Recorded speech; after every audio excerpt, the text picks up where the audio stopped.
여러분 돈 관리 어려운 거 아니에요. 귀찮은 것도 아니고요. 그냥 하면 되는 거예요. 하면 되는 건데 뭘 해야 될지 모르겠다. 월급 관리 1도 모르겠고 재테크 뭐 어떻게 어디서부터 해야 되는지 모르겠다. 오늘 영상 꼭 보셔야 됩니다. 제가 가둬놓고 알려드릴게요. 돈 관리는요 크게 두 가지로 나뉘어요. 첫 번째는 들어온 돈을 관리하는 현금 흐름 관리의 영역, 두 번째는 있는 돈을 관리하는 자산 관리의 영역.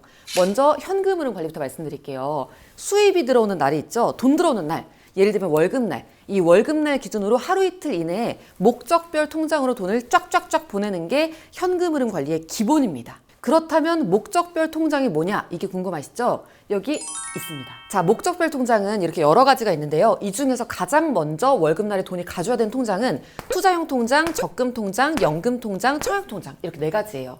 이 네 개 특징은 자산을 불어나게 하는 통장이라는 점인데요.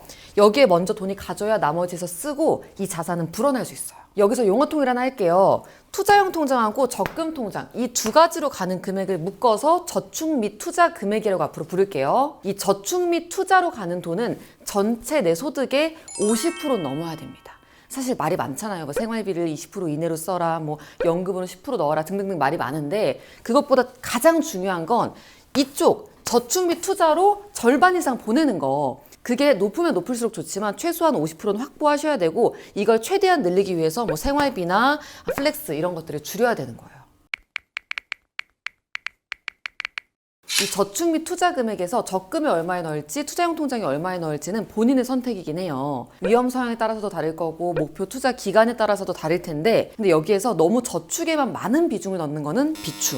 어느 정도 투자 쪽에 좀 할애를 해줘야 전체 저축 및 투자 금액의 기대 수익률을 높일 수가 있거든요. 만약에 예금에만 넣는다, 완전 저축에만 몰빵한다 그러면 아무리 높더라도 기대 수익률이 한 2, 3%밖에 안 나오겠죠. 여기에서 약간 위험 자산이긴 하지만 투자 비율을 좀 높이면 이 기대 수익률을 3%, 4%, 5% 조금씩 높일 수가 있습니다. 저축 따로 투자 따로 얘기하는 게 아니고 전체 저축 및 투자의 기대 수익률을 높인다라는 관점으로 투자의 비중도 좀 만들어줘야 돼요. 이제 할 수 있어. 저축 및 투자의 절반 이상을 넣으라고 했는데 그러면 여기서 뭐에 넣어야 되냐?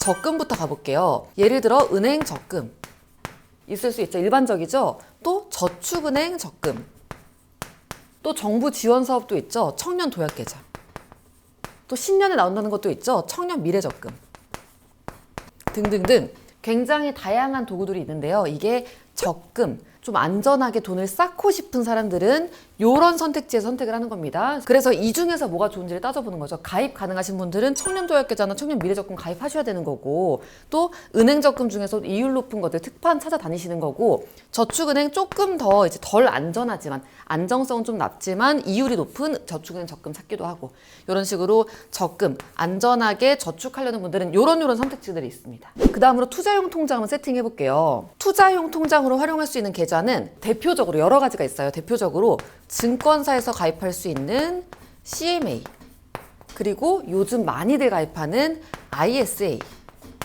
등등등 이런 계좌들이 있어요. 이게 이제 말하자면 증권사에서 만들 수 있는 돈주머니 계좌 같은 건데요.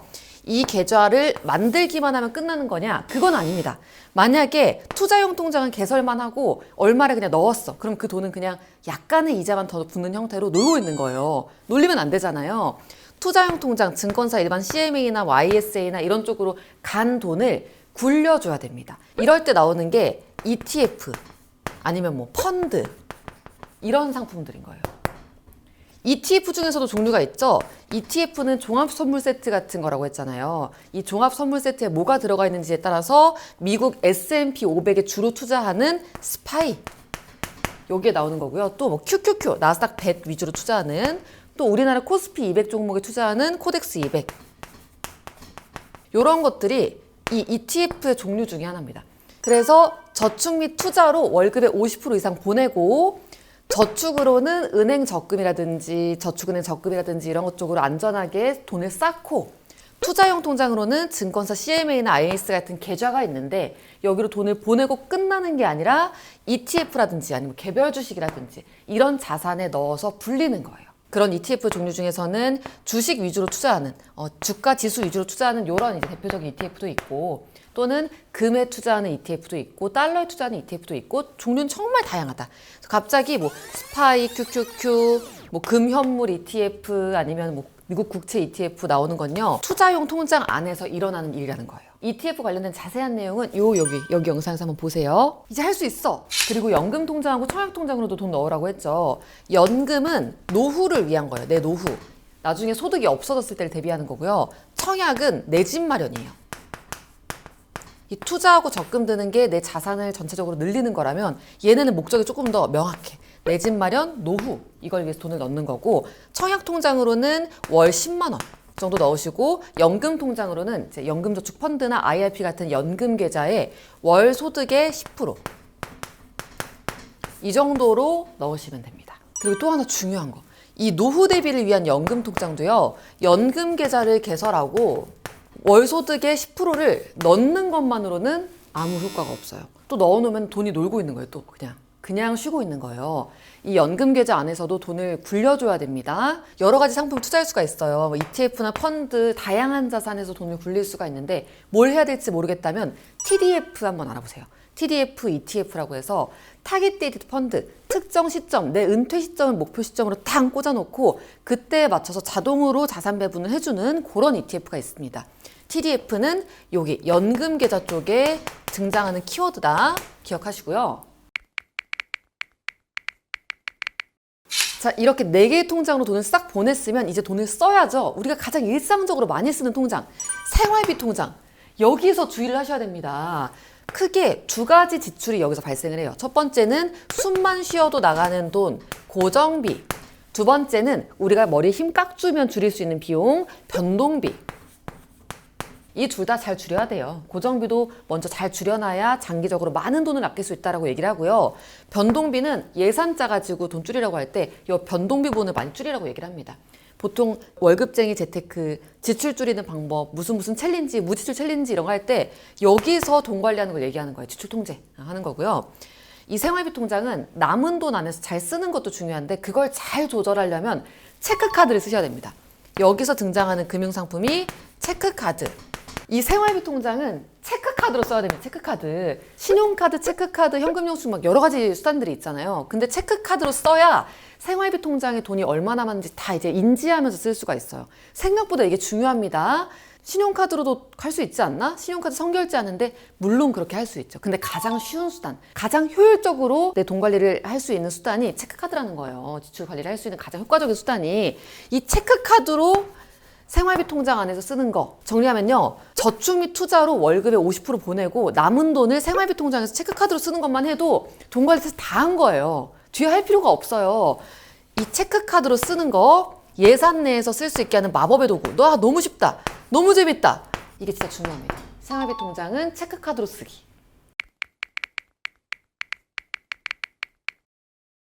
사실 스트레스성으로 뭔가 이제 써야 되는데 못 쓰게 하면은 내가 그러려고 사나? 내가 그러려고 돈 벌어? 이런 생각 들잖아요. 좀 사람이 그런 거 풀어줘야 돼. 풀어줘야 되는데 나중에 죄책감 들지 않으려면 한도 내에서 내가 정해둔 어느 정도의 기준 내에서 쓰는 게 중요하거든요. 그걸 위해서 만든 게 플렉스 통장이에요. 플렉스 뭐예요? 즐거움, 누릴 수 있는 통장에 예산을 정해놓는 거죠. 이 플렉스 통장에는 한 10만 원 정도 넣어놓고요. 마음껏 쓰세요. 내가 스트레스 받을 때 꼭 써야 되는 거 또는 나 이것만큼 포기 못해 하는 것들 있죠. 뭐 덕질이라든지 아니면 뭐 가끔 가다 나 택시 타면서 나 일한 나를 위해서 택시 한 번쯤은 타고 싶어. 이럴 때 있죠. 이럴 때는 플렉스 통장에서 돈 쓰시고요. 이 플렉스 통장으로 내가 정해준 예산 내에서 마음껏 누리세요. 이 안에서 나는 자유롭게 써도 돼. 라는 생각으로 쓰는 거죠. 단 여기서 중요한 거. 이 플렉스 통장도 체크카드로 써야 됩니다. 체크카드. 10만 원 안에서만 쓸 수 있도록 하는 게 핵심이에요. 플렉스 통장에 신용카드 걸면 큰일 나요. 그리고 마지막으로 비상금 통장은요. 이건 진짜 사실 별표가 완전 그냥 5개, 6개, 7개 이렇게 돼야 되는 통장인데요. 비상금 통장은 비상시를 위한 말 그대로 일상이 아닌 비상시를 위한 통장인데 요건 제가 조금 더 뒤에 말씀드릴게요. 자, 생각보다 굉장히 달라요. 지금은 어때요? 원래 이게 월급일 기준으로 딱 들어왔다 하면은 이 4개의 통장으로 돈이 들어가게끔 하는 게 첫 번째라고 했죠. 지금은 어때요? 월급 들어오면 그 안에서 쓰는 분들 많을 거예요. 그냥 월급날 돈 딱 들어오고 어디로 나갔는지 모른 채로 다음 월급날 전쯤 되면 없어. 뭐 어디 갔지? 다 어디 갔지? 하는 분들이 많이 있을 텐데 이걸 세팅을 해두면 딱 들어오자마자 자동으로 투자, 저축으로 일단 돈 갔어요. 또 미래를 위한 연금으로 돈도 또 갔어요. 또 내 집 마련을 위한 청약으로 돈 빠졌어요. 내가 아무것도 신경 쓰지 않았는데 됐어요. 그리고 이 안에서도 투자형 통장으로도 여기에 이제 여러 가지 기능들을 걸 수가 있거든요. 주식 모으기, 뭐 자동 적립식 매수 이런 것들로 자동으로 투자할 수 있게끔 하는 서비스도 많이 있는데 어쨌든 투자형 통장으로 간 돈들은 ETF로 들어가서 막 열심히 풀어나고 있고 또 적금으로 간 돈도 예금이자 붙어가면서 점점 늘어나고 있고 연금으로 간 거 제가 마찬가지로 설정해놓은 ETF에 들어가가지고 돈이 불어나고 있고 청약통장 차곡차곡 돈이 모이고 있죠. 그러니까 월급 통장, 월급날에 돈이 들어오기만 했는데도 알아서 돈이 쫙 하고 흩어져서 막 불어나고 있다. 이게 정말 중요한 첫 번째 변화고요. 두 번째는 남은 돈으로 돈을 쓰잖아요. 재테크에서 제일 중요한 게 뭐냐면요. 선저축 후 지출이에요. 먼저 저축하고 돈을 남은 걸 쓰라는 거죠. 다 쓰고 남은 돈을 저축하는 거 그건 완전 틀린 거예요. 리버스예요. 선저축 후 지출이 지금 일어나게 됐잖아요. 4개 통장으로 돈이 가고 나서 나머지 금액에서 우리가 플렉스도 하고 막 이렇게 하는 거예요. 이게 너무나 손쉽게 이루어졌다. 그리고 나서 이제 남은 돈이 있을 수도 있어요. 열심히 재테크하다 보면요. 점차 지출이 줄어가지고 내가 처음에 맞춰놨던 이런 쪽으로 돈 다 들어가고 생활비 통장으로 남은 돈 쓰려고 했는데 다음 월급날이 다가오는데 생활비 통장에 돈이 남았네. 플렉스 통장을 이번 달에 많이 안 썼네. 이런 달도 있을 거예요. 이럴 때 어떻게 해야 되냐? 이때는 남은 돈을 다 비상금으로 보냅니다. 남은 돈들을. 그래서 비상금도 조금 더 풍족하게 만들고 또 괜히 이렇게 돈 있으면 쓰고 싶어지거든요. 불필요한 소비를 막을 수 있다. 남은 돈들은 탈탈 털어가지고 이 비상금 통장으로 오게 하라. 이렇게 월급 관리 다 끝내고 나면 근데 내가 열심히 살았는데 내가 뭘 위해서 이렇게 살지? 이렇게 싶을 수 있어요. 목표가 없기 때문이에요. 일단 시스템 마련해놨는데 어떤 방향으로 내가 갈 건지 안 정한 거죠. 이제부터는 자산 관리의 영역으로 넘어온 겁니다. 여기에서는 목표가 나올 수 있어요. 아직 새해 목표 안 세우신 분들은 오늘 영상 보시고 이 부분 보시고 세울 수 있을 것 같은데요. 총 5가지 단계의 로드맵을 제가 말씀드릴게요. 첫 번째는 빚 갚는 거. 여러분들 빚 있으세요? 재테크에서는 빚이 있으면 빚부터 갚는 게 영순위입니다. 대출 상환이 영순위예요. 빚이 있다면 모든 여력을 다 동원해서 일단 빚을 갚는 데 써야 됩니다. 저축 및 투자에 얼마간 쓰라고 아까 말씀드렸잖아요. 빚이 있으면 그것도 잠깐 밀어놔야 돼. 아직 하면 안 돼요. 빚부터 먼저 갚고 땅을 다져놓고 그 위에 뭘 세워야 되는 거예요. 신용대출이나 카드론 이런 것들은 당연히 먼저 갚아야 되고요. 학자금 대출이나 햇살론처럼 정부 지원으로 이자가 좀 적은 그런 대출도 있어요. 근데 이런 애들도 먼저 갚아야 됩니다. 왜냐? 예금 금리보다 대출 금리가 높아요. 이게 뭐냐면요. 똑같이 1,000만 원이 있어요. 이 1,000만 원을 은행에 내가 돈을 맡겼을 때 내가 받는 이자보다 은행이 나한테 돈을 빌려줬을 때 나한테 떼가는 그 이자가 더 많거든요. 대출 이자가 똑같은 돈인데도 우리가 좀 더 손해를 본다는 거예요. 그래서 저축하는 것보다 대출 갚는 게 빠르다, 훨씬 효과적이다. 근데 만약에 대출 금리가 낮은 상품들, 학자금 대출이나 아니면은 햇살론 이런 상품들이라고 할지라도 저는 대출 상환을 해야 된다라고 말씀드립니다. 왜냐하면 이거는 이제 심리적으로도 빚이 있으면 뭔가 내가 저축하고 투자하고 있는데 뭔가 밑빠진 독에 물 붓는 느낌 들고 심리적으로 굉장히 위축되고 불안하거든요. 그런 것도 꽤 영향을 줘요. 해서 0으로 만들고 나서 백지에서부터 다시 가자라고 말씀을 드리곤 합니다. 여기서 예외 잠깐 말씀드리면 만기에만 갚아야 되는 전세자금 대출이나 아니면 대출 규모가 워낙 큰 그런 주택담보대출 이런 거 있죠. 이런 것들은 융통성 있게 가야 됩니다. 주택담보대출 몇억 원 있는데 이건 먼저 막 다 갚는다고 하면 자산 못 쌓아요. 이건 융통성 있게. 이제 할 수 있어. 두 번째는 비상금 마련. 비상금 너무너무 중요해요. 진짜 완전 별이 5개고요. 재테크에서 비상시는요. 소득이 끊겼을 때를 말합니다. 갑자기 이직을 해야 된다든지 퇴사를 했다든지 등등 해서 소득이 없을 때 또는 갑작스러운 지출, 병원비라든지 뭐 수리비라든지 해서 갑작스럽게 예상치 못한 지출 때문에 내가 아까 계획한 대로 월급 관리를 시스템대로 실행하지 못하는 그런 때를 위해서 이 비상금이 필요한 거예요. 비상금의 적정 규모는 내 월소득의 2~3배예요. 이게 첫 번째 저축 목표가 돼야겠죠. 처음 한 6개월에서 1년 정도 만기에 적금 가입하고 만기된 금액 빼가지고 바로 비상금 통장으로 넣어놔야 돼요. 이 비상금 통장으로 또 어디를 써야 되냐? 이때 나오는 게 바로 뭐 CMA라든지 아니면 파킹 통장, 뭐 카카오뱅크 세이프박스도 이런 종류죠. 세이프박스 등등등 이런 자산들. 공통점은 현금화가 쉬우면서 안정성이 높은 통장, 입출금 통장보다는 이자를 훨씬 더 많이 주는 통장, 이런 게 이 비상금 통장의 공통점이에요. 너무 재밌다. 자, 이렇게 비상금까지 모았으면 이제는 종잣돈 모을 차례예요. 종잣돈 하면 약간 올드한 느낌인데 시드머니라고 하면은 있어 보이죠? 시드머니, 앞으로 내 자산을 불려가기 위한 그 씨앗이 되는 돈. 이 돈은 내 연봉 정도 금액으로 목표를 설정하시면 됩니다. 내 연봉이 3천만 원이면은 3천만 원 정도의 종잣돈은 필요하구나.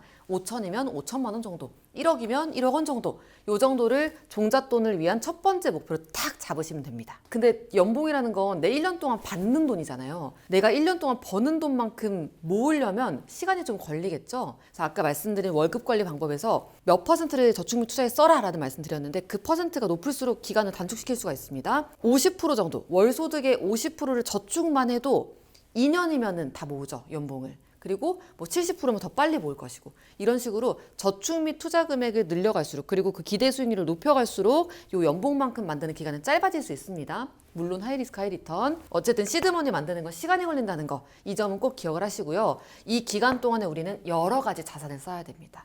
월급 관리 통해서, 저축 및 투자 통해서 다양한 투자 자산을 경험을 해보셔야 되고요. 금도 사보고 코인도 한번 해보고, 소액으로 뭐 채권도 해보고 리츠도 해보고, 다양한 자산들을 이 시드머니를 만드는 단계 때 한 주씩 사가지고 해보는 게 굉장히 중요합니다.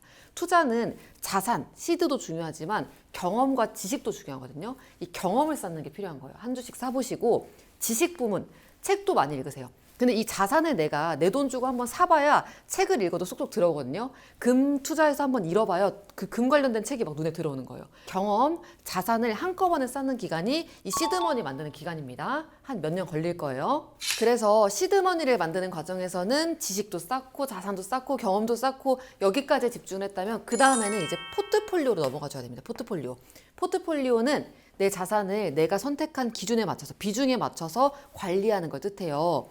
뭐 여러 가지 포트폴리오가 있을 수 있겠지만, 여기 주식, 채권, 금, 원자재 이런 데 몇 퍼센트 투자해라 라는 원칙들은 세상에 많이 나와 있거든요. 굉장히 다양한 기준들이 있지만 가장 핵심적인 건 그냥 투자를 다 해보는 게 아니라, 시드머니 만들 때까지는 많이 접해보라 했잖아요. 그리고 뭐 적립식 매수하라고 했잖아요. 그때까지는 일단 하는 게 중요했다면, 이때부터는 좀 더 전략적으로 가라라는 거예요.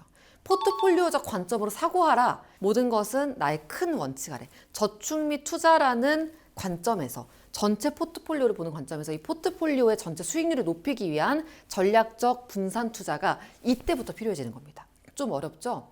근데요, 좀 어려운데요, 이 1, 2, 3단계를 통과하고 난 다음에는 이제 얘가 눈에 보일 거예요. 걱정하지 마세요. 이제 할 수 있어. 그 다음 단계는 이 포트폴리오하고 연결되는 건데요, 리밸런싱, 다시 밸런스를 잡다.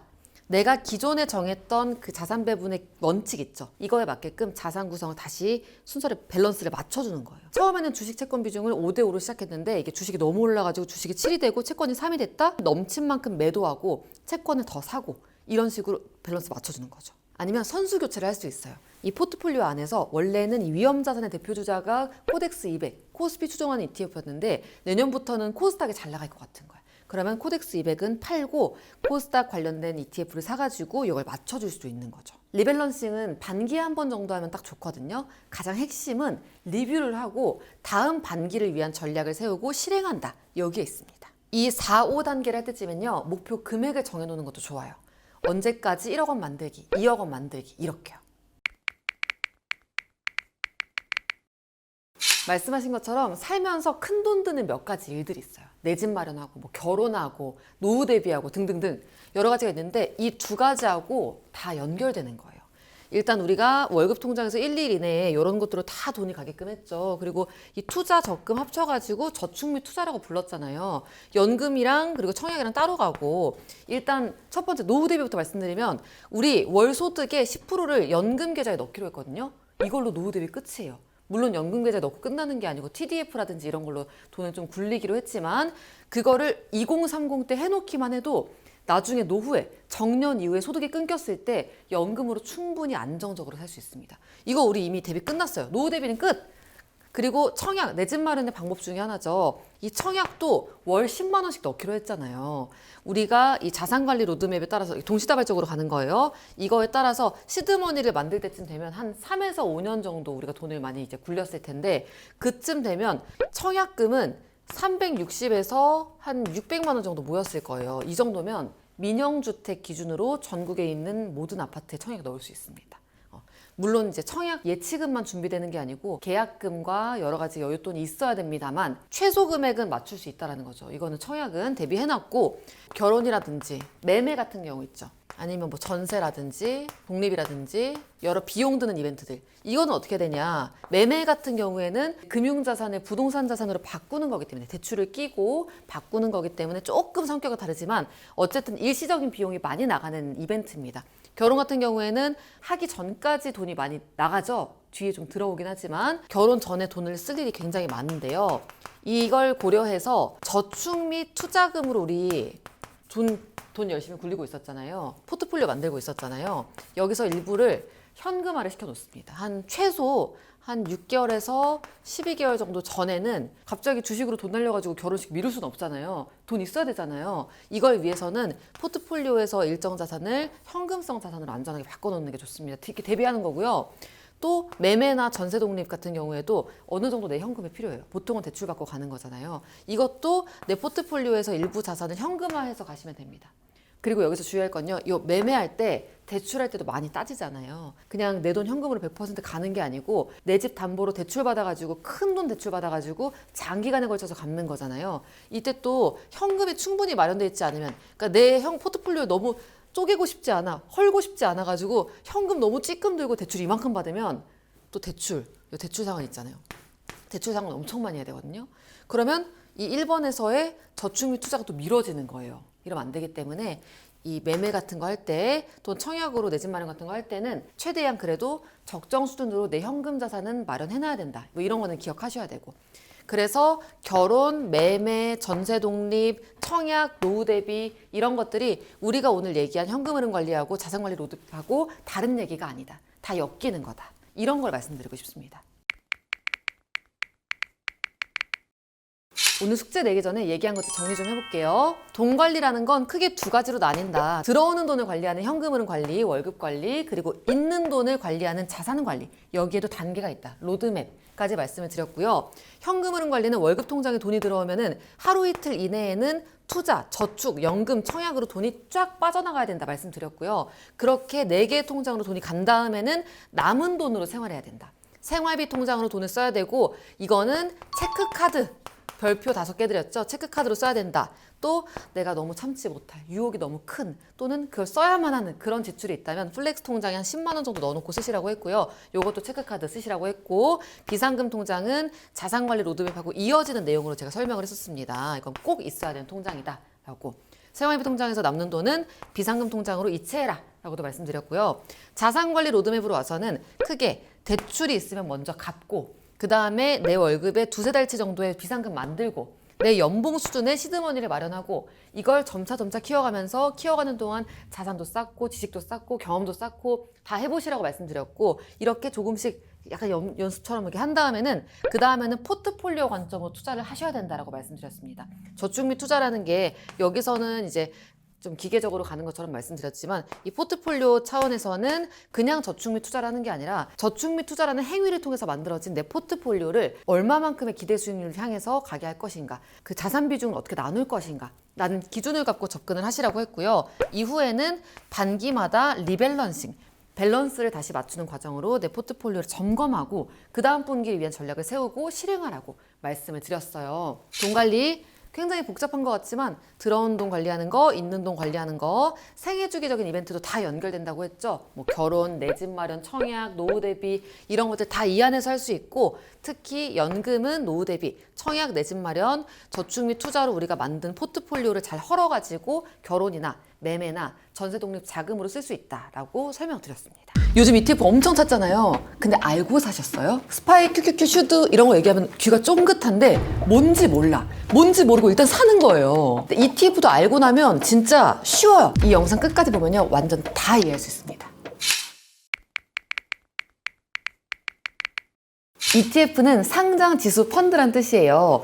거래소에 상장돼 있는 지수를 추종하는 펀드. 여기서 가장 어려운 단어가 뭐예요? 펀드죠. 펀드는 묶음 상품이란 뜻이에요. 우리가 낱개로 하나하나 살 수도 있지만 그게 아니라 여러 개의 제품을 하나로 묶어놓은 종합 선물 세트 같은 걸 펀드라고 합니다. 우리가 삼성전자나 SK하이닉스, 뭐 테슬라, 엔비디아 이런 것들 한 주씩 사려면 하나당 단위가 굉장히 크잖아요. 그래서 이걸 전문가들이 여러 종목을 묶어가지고 종합 선물 세트를 만들고 그거에 우리가 조금 더 낮은 금액으로 한 주당 낮은 금액으로 쉽게 사고 팔 수 있도록 만든 게 ETF예요. 펀드, 주식, 채권 요런 이제 세 개가 있었는데 ETF라는 게 1900년대 중후반에 나오고 나서는 야, 이거는 정말 세계적인 정말 엄청난 금융상품이다라는 평가까지 받았었어요. 펀드는 종류도 많고 전문가가 직접 이제 손맛으로 투자도 해주고 장점도 있지만 이 펀드에 굉장히 큰 단점이 있어요. 투자자인 내가 사고 파는데 시간이 굉장히 많이 소요가 된다. 그리고 사고 파는 과정에서 펀드 매니저가 이것저것 도와주잖아요. 도와주기 때문에 거기에 대해서 수수료나 보수를 좀 내야 된다. 이런 단점들이 있었거든요.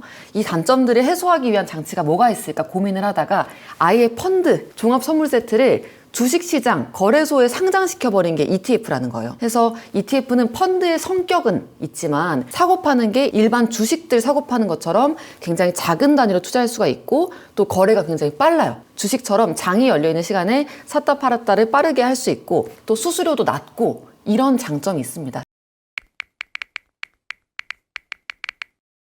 ETF는요, 이 안에 뭘 담았는지 그리고 어떻게 굴리는지에 따라서 나눠볼 수가 있어요. 첫 번째로 뭘 담았는지에 따라서 주식형, 채권형, 원자재형, 부동산형 이렇게 나눠볼 수가 있어요. 하이닉스나 삼성전자, 네이버 같은 주식을 많이 담고 있다면 주식형 ETF, 미국 국채, 한국 국채 이런 국채들, 회사채 이런 것들을 많이 갖고 있으면 채권형 ETF. 또 요즘 금 잘 나가잖아요. 금이나 뭐 원유, 커피 이런 것들, 원자재들 많이 담고 있으면 원자재형 ETF. 리츠가 부동산 증권 같은 거거든요. 부동산에 거래할 수 있는 투자 방법인데 이런 부동산 자산들 많이 갖고 있으면 리츠형 ETF라고 나눠볼 수가 있습니다. 요즘에는 혼합되어 있는 것들도 많이 있고요. 보통 사람들이 많이 사는 건 주식형 ETF예요. 두 번째는 운용 방식에 따라서도 ETF를 나눠볼 수가 있어요. 첫 번째로 패시브와 액티브, 두 번째로 뭐 레버리지, 인버스, 또 테마형, 배당형 이런 것들로 나뉘는데요. 첫 번째로 알아야 되는 게 패시브하고 액티브예요. 패시브는 어떤 지수를 그대로 쫓아가는 거예요. 예를 들어서 코스피 200이라는 지수가 있어요. 유가증권 시장에 상장되어 있는 우등생 기업 200개, 이 200개를 가지고 지수를 만든 건데 얘를 그대로 복사해서 이 움직임에 따라서 ETF의 성과가 결정되는 이런 걸 패시브. 그래서 딱히 적극적으로 하진 않고 그냥 난 그대로 따라갈래, 수동적으로 갈래 라고 하는 거죠. 이런 패시브 ETF를 인덱스 ETF라고도 하고요. 요게 한국 증권시장에 조금 더 많습니다. 얘하고 다른 게 상반된 게 액티브 ETF예요. 이것도 기준으로 삼는 벤치마크 지수라고 하거든요. 기준으로 삼는 지수가 있긴 있지만 예를 들어서 코스피 200을 따라가요. 얘를 벤치마킹을 할 거예요. 근데 얘가 실제 움직이는 것보다 나는 조금 더 초과 수익을 추구할래. 펀드 매니저가 이런 펀드나 ETF를 굴리잖아요. 굴릴 때 나는 벤치마크 지수가 있지만 얘보다 조금 더 초과해서 조금이라도 더 벌래. 약간 더 손맛이 들어가는 거죠. 이런 식으로 하는 게 액티브 ETF입니다. 또 운용 방식에 따라서 레버리지형하고 인버스형으로 나뉘거든요. 우리 한번 쇼츠에서 했었죠. 레버리지는 뭐냐? 지수를 추종하는데 난 2배로 갈래, 3배로 갈래. 우리나라는 3배는 없어요. 근데 말씀드렸죠? 얘는 떨어질 때도 2배로 떨어진다.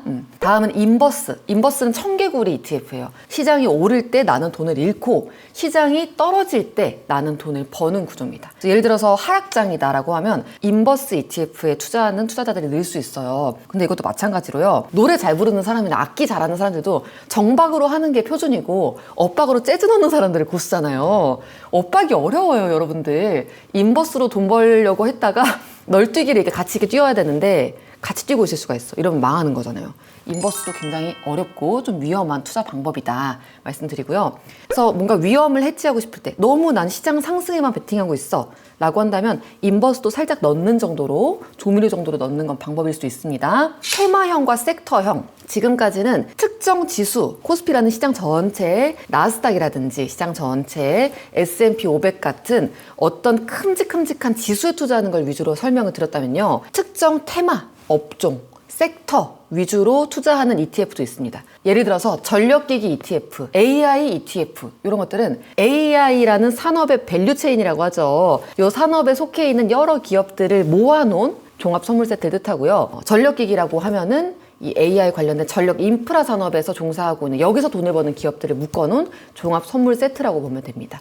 이런 테마형 ETF도 나는 10년 뒤, 20년 뒤에 전기차가 뉴 노멀이 될 것 같아. AI가 지금 붐이니까 이런저런 업종 다 껴있는 ETF 말고 내가 뜰 거라 생각하는 업종에만 투자하고 싶어라고 한다면 특정 섹터 테마형 ETF 택하는 게 좋겠죠. 다음으로는 또 많이 떴었던 요즘은 살짝 미지근해진 배당형 ETF. 배당을 많이 주는 기업들을 모아놓고 여기에 투자하는 ETF예요. 이런 ETF는 싼 가격에 사서 비싸게 파는 시세 차익을 노리는 투자 방식이라기보다는 요 ETF에 소속되어 있는 주식들 있죠. 이 주식에서 나오는 배당금을 수익 원천으로 하는 그런 유형에 가깝습니다. 이 ETF에서 나오는 배당은 배당금이라 부르진 않고 분배금이라고 불러요. 분배금으로 따박따박 월마다 또는 연간으로 분배금을 받아서 이걸로 원금을 불려가는 방식이 배당주, 배당 ETF 투자 방식이에요.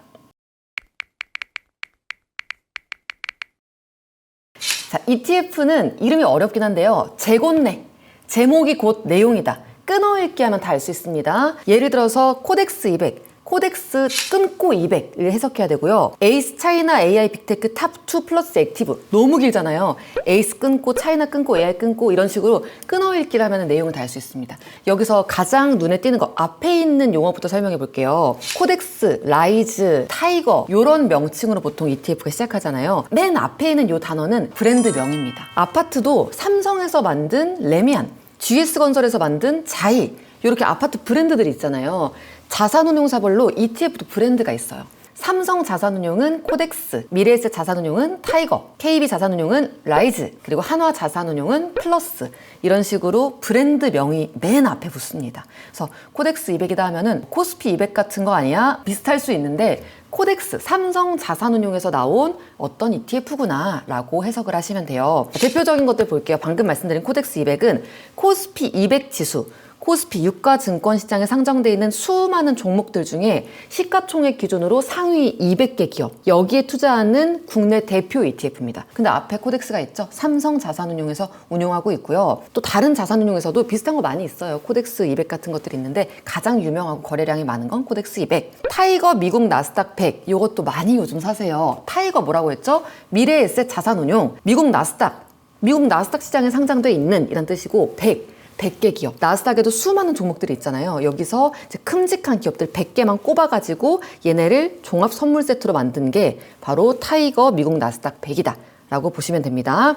세 번째, 이제 응용이에요. 코덱스 미국 나스닥 100 레버리지 합성 H라고 나와 있죠. 끊어볼게요. 코덱스, 삼성 자산운용, 미국 나스닥 시장에 투자하는 100개 기업 묶어놓은 상품이고 레버리지, 뭐죠? 2배. 10 갈 때 나는 20 먹는다. 10 떨어질 때 나는 20 떨어진다. 레버리지고요. 합성 H, 이거는 환해지. 원화로 투자하는 거잖아요. 근데 얘가 이제 달러로 바꿔가지고 해외에서 투자가 되는 건데 그러다 보니까 환율 변동 위험이 있단 말이죠. 환율이 움직이면 더 많이 벌 수도 있지만 떨어질 수도 있어. 이런 것들을 해지, 위험을 상쇄시켜주는 장치를 이 ETF에 건 거예요. 그래서 약간의 수수료는 좀 더 낼 수 있지만 어쨌든 환 노출은 되지 않는다. 환율에 대한 위험은 좀 방어할 수 있다. 플러스 미국 S&P 500 성장주, 플러스 한화 자산운용이죠. 미국 S&P 500, S&P 500에 있는 주식 중에서 성장주, 성장하는 기업들만 몇 개 꼽은 거예요. 그래서 이름에는 S&P 500이 들어가지만 실제 이 ETF 구성 종목 보면요. 몇 개 기업 없어요. 잘 나가는 성장주, 한화 자산운용이 보기에 여기가 잘 나갈 것 같은데 하는 것들을 꼽아서 투자를 하는 거죠. 그래서 얘는 액티브 ETF 중에 하나입니다. 다음은 에이스 차이나 AI 빅테크 탑2 플러스 액티브. 이름 너무 길죠? 근데 마찬가지예요. 끊어읽기 하면 다 됩니다. 에이스는 한국투자신탁운용 자산운용사의 브랜드예요. 차이나 AI 빅테크, 중국 기업 중에서 AI 빅테크 쪽 업종에 있는 기업들 탑2 플러스, 요즘에 탑 이렇게 들어가 있는 종목들이 많거든요. 종합선물 세트에서 바나나 이만큼, 그리고 시리얼 이만큼, 나머지는 자잘하게 이렇게 넣었다는 그런 이미지를 떠올리시면 돼요. 자세히 보니까 중국이나 홍콩 거래소에 상장되어 있는 중국 빅테크 기업들 있죠. 이 중에서 뭐 LLM, AI 관련된 연관성 기준으로 소프트웨어에서 1개, 하드웨어 쪽에서 1개 기업을 꼽아서 여기에 굉장히 많이 투자하더라고요. 근데 액티브가 붙었죠. 액티브. 펀드 매니저가 조금 더 적극적으로 투자한다 라는 뜻입니다. ETF 고를 때 몇 가지 기준이 있어요. 첫 번째로 중요한 건 거래량. 그 ETF가 시장에서 얼마나 많이 거래되고 있느냐를 보여주고 있는 건데요. 거래량이 왜 중요하냐? 내가 ETF를 어떤 가격에 사고 싶잖아요. 원하는 가격에 사려면 그걸 그 가격에 팔려는 사람들이 있어야 돼. 또 사고 나서도 원하는 가격에 팔려면 그 가격에 살려는 사람들이 있어야 되는데 시장이 텅 비어있다 생각해봐요. 들고 살 사람, 그리고 아무도 없었다. 이게 되는 거예요. 나 지금 15,000원에 팔고 싶은데 사람들이 10,000원 아니면 안 산다. 이러고 누워있어. 그럼 못 파는 거잖아요. 또 나는 15,000원에 사고 싶은데 난 17,000원 아니면 안 팔아 하는 식으로 사는 사람 파는 사람이 많지 않으면 원하는 가격에 사고 팔 수가 없어요. 그래서 북적거리는 게 중요하고 그걸 보여주는 게 바로 거래량입니다. 두 번째로 중요한 건 괴리율. 이 ETF 안에 여러 자산들이 있잖아요. 이 자산의 실제 가격이라는 게 있어요. 순자산 가치라고 부르는데 실제 가격이 있고 요걸 담은 ETF가 시장에서 거래되는 가격이 따로 있어요. 시장 가격. 예를 들면 스팸이랑 기름이랑 이것저것 담은 그 선물 세트 있잖아요. 그 스팸, 참기름 등등등을 합한 그 제품 가격들만 합한 금액이 한 3만 원이라 쳐요. 근데 이 3만 원어치의 자산을 담은 ETF는 추석을 앞두고 있다, 명절을 앞두고 있다면 얘를 지금 선물 세트를 사려는 사람들이 줄을 섰어요. 그럼 얘 지금 실제 가치는 3만 원인데 시장에선 4만 원에 거래가 될 수 있단 말이죠. 해서 순자산 가치와 시장 가격엔 차이가 있을 수 있는데 이 차이를 보여주는 게 바로 괴리율입니다. 실제 가격하고 시장 가격의 차이. 이게 너무 크면 문제가 될 수 있겠죠, 당연히. 실제 순자산 가치하고 시장 가격은 좀 유사한 게 일반적인데 만약에 순자산 가치보다 시장 가격이 낮다. 그럼 시장 가격이 이거에 맞게 오를 가능성이 있겠죠. 왜냐? 원래 가치에 따라 가는 거니까. 근데 만약에 순자산 가치에 비해서 이 ETF가 너무 많이 거래되고 막 거품이 좀 꼈어. 투자자들이 너무 웃돈 주고 살려고 해서 순자산 가치에 비해서 시장 가격이 너무 높아졌다 하면은 다시 내려올 수 있겠죠. 왜냐? 진짜 가치는 얘 시장 가격보다 낮으니까. 해서 괴리율 보셔야 됩니다. 세 번째는 수익률. 뭐든지 자산 투자할 때는요, 수익률이 가장 중요해요. 네이버 증권이나 아니면 증권사 앱 보면 ETF 상세 페이지 같은 게 있거든요. 각 ETF가 어떤 종목으로 구성되어 있고 언제 상장했고 또 거래량은 얼마나 되는지 쫙 보여주는 그런 상세 페이지가 있는데 거기에 이제 최근 수익률이 나와 있습니다. 최근 일주일, 뭐 3개월, 1년 이런 식으로 나와 있는데 당연히 수익률이 좋은 ETF가 좋겠죠. 정리하면 ETF를 살 때는 ETF가 얼마나 활발하게 거래되고 있는지, 제값에 가까운지, 성과를 잘 내고 있는지 이 세 가지를 보셔야 돼요. S&P 500에 투자하세요. 코스피 4천 가자! 이런 얘기 많이 들으셨죠? 근데 솔직히 무슨 말인지 하나도 모르겠다 싶었다면 오늘 영상 꼭 끝까지 시청하세요. 제가 주가지수 개념 확실하게 이해시켜 드리겠습니다. 지수는 어떤 복잡한 어떤 현상들, 변화들, 이걸 손쉽게 파악하기 위해서 만든 통계 값이에요. 핵심은 기준점을 정해놓는 거예요. 어떤 기준을 두고 현재의 상태가 얼마나 변했는지를 숫자로 표현한 값입니다. 코스피 4천은 4,000원은 아니고요. 일단 지수 개념부터 이해해야 됩니다. 지수, 영어로는 인덱스란 뜻이고요. 앞서 말씀드린 것처럼 어떤 기준점을 두고 현재의 상태를 비교해서 나타낸 숫자예요. 일상 속에서도 여러 가지 지수가 있는데 대표적인 게 빅맥 지수. 전 세계 어디에 가도 빅맥은 다 팔잖아요. 그래서 빅맥 값을 기준으로 각 나라의 물가를 판단하곤 하거든요. 이런 빅맥 지수도 있고 또 IQ 지수. 이 IQ도 우리의 지능 상태를 숫자로 표현한 걸 뜻합니다. 현재 상태를 보여주는 숫자가 인덱스, 지수입니다. 그래서 주가 지수는요, 주가 지수, 주식시장의 현재 가치를 지수화한 걸 뜻해요. 주식시장의 상태뿐만이 아니라 한 나라의 국가 경제 체력을 보여주는 지표로도 쓰입니다. 대표적인 주가지수 한국 것부터 살펴볼게요. 코스피, 코스닥 이 두 가지가 우리나라의 대표적인 주가지수입니다. 이걸 이해하기 위해서는 주식시장에 대한 개념부터 알아야 되는데요. 한국에는 3대 시장이 있어요. 주식을 사고 파는 3대 시장. 첫 번째 유가증권시장, 두 번째 코스닥, 세 번째 코넥스 이렇게 있는데요. 첫 번째 것부터 이제 큰 거예요. 유가증권시장이 대표적으로 가장 큰 주식시장이고 두 번째가 코스닥, 세 번째가 코넥스. 첫 번째 이 코스피는 유가증권시장의 대표 지수예요. 유가증권시장에는 삼성전자, SK하이닉스, 현대차, LG전자 이렇게 큼직한 대기업들 위주로 상장돼 있는데요. 어느 한 기준점을 두고 주가 지수를 보여준다고 했죠. 그 기준점은 1980년 1월 4일. 그 당시에 유가증권시장에 상장돼 있던 모든 기업들의 시가총액의 합을 100으로 두고 현재 유가증권시장에 상장되어 있는 모든 기업들의 주식의 시가총액을 비교해서 보여준 게 코스피인 거죠. 예를 들어서 현재 코스피가 4천이라면 1980년 1월 4일이 100이라고 했죠. 이때에 비해서 40배가량 시가총액이 커졌다는 걸 뜻합니다.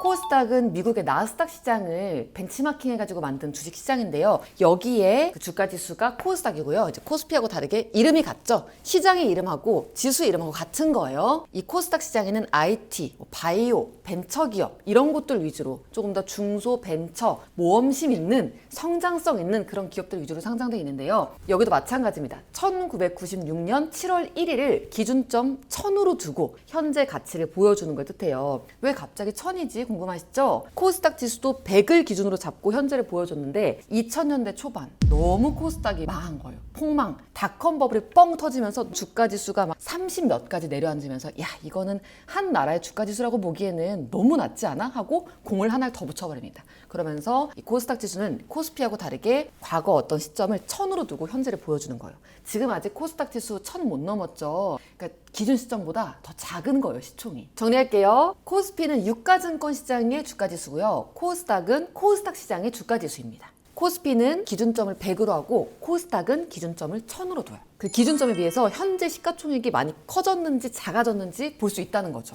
자, 미국 시장도 한번 볼게요. 미국 주가지수 얘기할 때 꼭 이 삼형제가 나옵니다. S&P 500, 나스닥, 다우지수. 이 세 개 나오죠? 이건 지수고요. 미국도 3대 주식 시장이 있어요. 첫 번째, 뉴욕 증권거래소. 두 번째, 나스닥. 세 번째, 아멕스. 여기에 상장되어 있는 여러 가지 종목들을 다양한 기준으로 섞어 조합해가지고 만든 지수들이 이 세 가지입니다. 미국의 대표적인 주식 시장에 있는 종목들을 발라내가지고 지수화를 한 거예요. 자, 첫 번째, 요즘 많이 궁금해하시는 S&P 500 있죠? 여기서의 S&P는 스탠다드 앤 푸어스라는 어떤 신용평가사의 이름이에요. 스탠다드 앤 푸어스에서 500개의 우량 종목을 쫙 모아가지고 이걸 지수화한 게 S&P 500입니다. 이 S&P 500에 들어가려면 몇 가지 기준을 맞춰야 되는데요. 뭐 미국에 본사가 있어야 된다. 그리고 뭐 뉴욕 증권거래소, 나스닥 이런 큼직한 시장에 상장돼 있어야 된다. 또 뭐 시가총액이 145억 달러 이상이면서 지난 4분기 동안 흑자를 내야 된다. 이런 몇 가지 기준들이 있어요. 이거를 만족시킨 모범생 기업들이 S&P 500에 들어갈 수 있어요. 대표적으로 엔비디아, 애플, 마이크로소프트, 알파벳, 테슬라 이런 기업들이 S&P 500에 들어가 있고요. 이 S&P 500은 미국 시장 전체 움직임을 가장 잘 보여준다고 평가를 받고 있습니다. 우리 잘 아는 투자자 있죠? 워렌 버핏이 가장 신뢰하는 지표가 또 이 S&P 500이죠. 두 번째, 나스닥. 이 나스닥 지수는 나스닥 시장에 상장되어 있는 종목들을 지수화하는 걸 뜻해요. 여기에도 알파벳, 애플, 마이크로소프트, 테슬라가 S&P 500하고 좀 비슷하죠? 이런 기업들이 많이 이제 포진되어 있고요. 주로 기술주, 성장하는 기업들, 이런 것들이 여기 지수에 많이 모여 있습니다. 특징은 S&P 500이나 다우지수에 비해서 변동성이 조금 더 커요. 같은 기간 동안 쭉 이 주가지수 움직임을 보면 나스닥이 내려갈 땐 더 많이 빠지고 올라갈 땐 더 많이 올라가고 이런 경향들이 보입니다. 해서 ETF 중에서 나스닥 지수 추종하는 거다라고 하면은 S&P 500하고 구성 종목은 좀 비슷할 수는 있는데 전체적으로 시장 성격 자체가 성장성을 추구하기 때문에 좀 더 하이리스크 하이리턴이다라고 이제 해석을 하곤 해요. 세 번째, 다우지수. 이 다우지수는 3대 미국 주가지수 중에서도 가장 긴 역사와 전통을 자랑하는 주가 지수입니다. 사람 이름이에요. 찰스 다우 그리고 에드워드 존스가 같이 만든 지수고요. 이 두 사람이 월스트리트 저널이라는 미디어도 만들었어요. 미국을 대표하는 초우량 기업 딱 30개만 발라내가지고 다우지수를 산출을 하고요. 그러다 보니까 이 30개 종목의 주가 움직임에 따라서도 다우지수의 변동성이 좀 많이 큽니다. 여기에도 엔비디아, 애플, 마이크로소프트, 아마존 이게 다 들어가 있고요. 30개의 종목으로만 지수가 구성되다 보니까 이 30개의 종목이 뭐가 되냐? 그리고 이 30개 종목들의 주가가 어떻게 움직이느냐에 따라서 지수가 많이 출렁이는 경향이 있어요. 예전에는 다우지수가 첫 번째였거든요. 그 다음에 S&P 500, 그 다음에 나스닥이었는데 요즘에 얘가 약간 존재감이 희미해지고 있습니다. S&P 500이 조금 더 치고 나가고 그 다음에 나스닥, 그 다음에 다우지수를 보는 순으로 투자자들이 참고를 하고 있어요. 또 많이 나오는 거 있죠. 니케이 225, 니케이 225라고 일본의 또 대표적인 주가 지수가 있어요. 이건 일본의 한 언론사가 산출을 하고요. 도쿄 증권거래소의 일부 상장 종목을 바탕으로 가장 유동성이 높은 거래가 활발한 주식들을 쫙 뽑아가지고 주가 지수로 만든 걸 뜻합니다. 뭐 도요타 자동차, 유니클로 만든 패스트 리테일링, 소니그룹 이런 것들이 상장이 돼 있어요.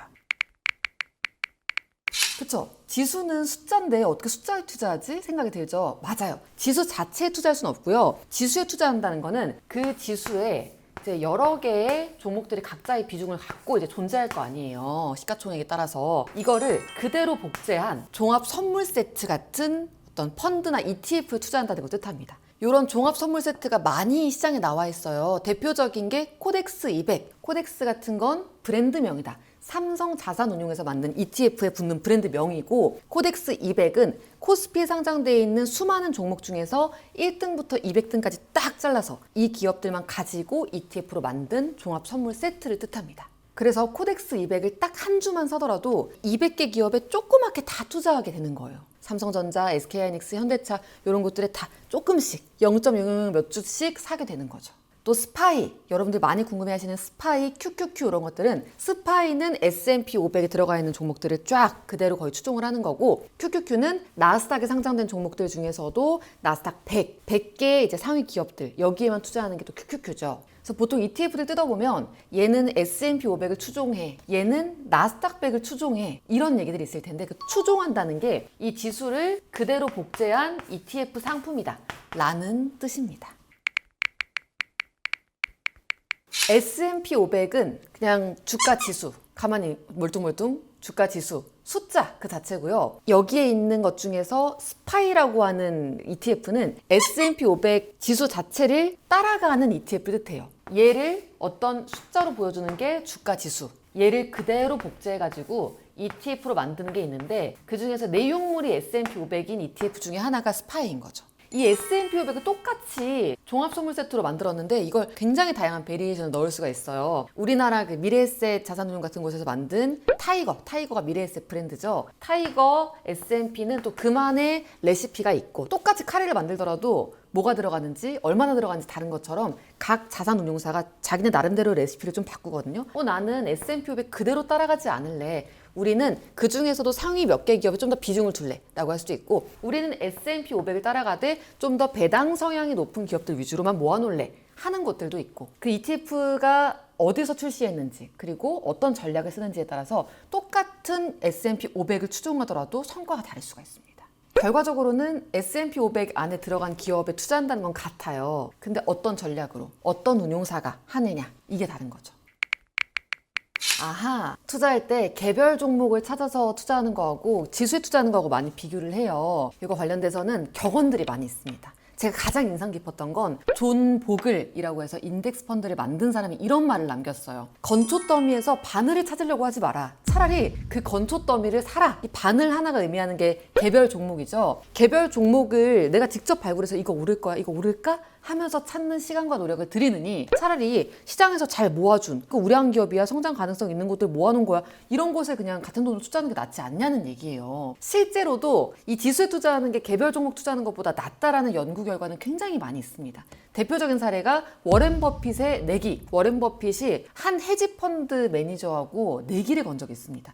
나는 S&P 500을 추종하는 인덱스 펀드, 지수 투자죠. 인덱스 펀드에 10년 투자할 테니까 너는 한번 액티브 펀드로 해봐. 헤지 펀드는 절대 수익, 무조건 고수익 추구하는 데거든요. 여기서는 난 조금 더 개별 종목을 해가지고 적극적으로 투자할게. 이런 수동적으로 투자하는 인덱스 펀드 놈들. 이쪽에서는 저렇게 개별 종목 찾는 저 위험한 사람들. 이런 식으로 내기를 걸었던 건데 결론적으로는 워렌 버핏 압승. 중간중간에는 엎치락뒤치락 하는 시기가 있었지만 장기 우상향하는 시장에서는 인덱스 펀드에 투자한 워렌 버핏이 옳았다는 거죠. 그래서 시장을 이기려고 하지 마라. 그냥 그 시장을 사라 라는 얘기가 있는 거예요. 장기간 우상향하는 시장을 이기는 그런 개별 종목을 발굴하기는 너무너무 어렵다. 코스피 5000이라고 해서 ISA에서 코덱스 200 사신 건 아니죠. ISA에서 투자해야 되는 자산이 따로 있습니다. ISA에서 꼭 투자해야 되는 포트폴리오 신상 ISA까지 오늘 확실하게 알려드릴게요.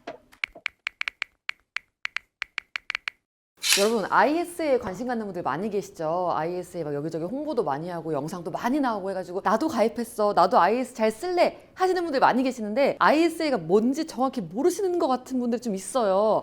그래서 준비했습니다. 오늘 챗 JYP ISA가 뭔지 정확하게 알려드리고 어떻게 활용하면 될지도 자세히 알려드릴게요. 자, 일단 ISA가 뭐냐 기본적인 개념부터 정리하고 갈게요. ISA, Individual Saving, 이게 자산관리란 뜻이에요. 어카운트, 계좌, 개인 종합자산관리 계좌란 뜻입니다. ISA의 의도를 파악하는 게 굉장히 중요한데요. ISA의 핵심은 절세예요. 세금을 아낀다. 이것만 기억하셔도 오늘 절반 정도는 한 거예요. 계좌라는 게 뭐냐면요. 말하자면은 돈주머니 같은 거예요. 우리 CMA라든지 일반 수시입출금 계좌 같은 거 있죠. 내 돈 넣어놓고 그 안에서 이것저것 굴릴 수 있는 계좌. 그런 계좌의 일종인데요. ISA로 내 돈을 넣고 그거를 국내 주식, 해외 주식형 ETF 또는 채권형 ETF, 금 ETF, 배당주 ETF 등등등 여러 가지 자산에 넣어가지고 막 굴릴 수가 있습니다. 개인이 종합적으로 자산 관리할 수 있는 계좌예요. 그래서 ISA 핵심은 절세라고 했죠. 이 절세라는 걸 얼마나 극단적으로 잘 활용하느냐가 이 계좌를 잘 쓰는 것의 핵심입니다. ISA는 누가 가입할 수 있을까요?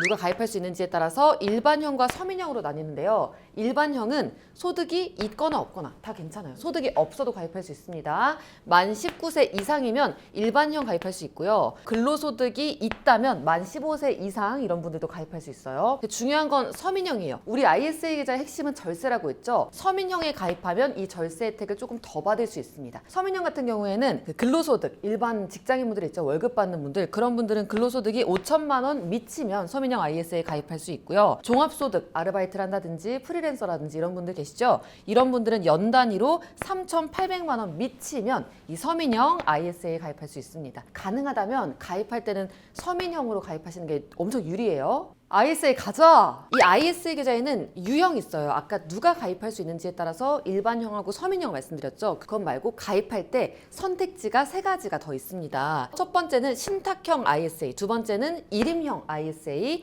세 번째는 가장 최근에 나온 중개형 ISA. 좀 강조 표시를 해둘게요. 신탁은 금융에서 신이란 단어가 나오면 믿을 신인데 돈이라고 번역하시면 돼요. 돈을 맡긴다 형. 은행이나 증권사 같은 곳에서 내 돈을 맡기고 내가 직접 굴리는 거예요. 내가 주체가 돼서 예금, RP, 펀드, ETF 등등 여러 가지 상품에 가입할 수 있는데 신탁형의 특징은 다른 데 없는데 여기에만 있는 게 있네.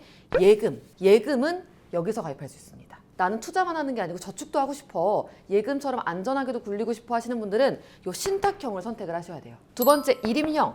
금융에서 일임이 나온다? 맡긴다. 맡겨버린다 라는 뜻이고요. 펀드, ETF 여러 가지 자산에 투자할 수가 있는데 예금은 없죠. 투자 자산을 여러 가지 넣을 수가 있는데 이건 믿고 맡기는 거기 때문에 전문가가 대신 굴려줘요. 그래서 수수료가 발생할 수 있습니다.